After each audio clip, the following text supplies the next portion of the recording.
My name is Raghunath. I am working in the hotel industry as a consultant. The GST training program I have taken broadly to understand the basics of GST, and then I would like to apply this in the industry for the delegation purposes. Therefore, I took this course. This is quite extensively covered, even though it's a weekend program. It's extensively covered. The only thing is, there are two things which can be suggested.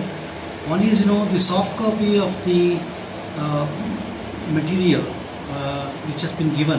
If it can be given, that is better instead of the hard copy. And the second thing is hands-on experience shall be suggested, particularly on the filing of the returns and other things. That will be useful to us. This is my inputs. Thank you.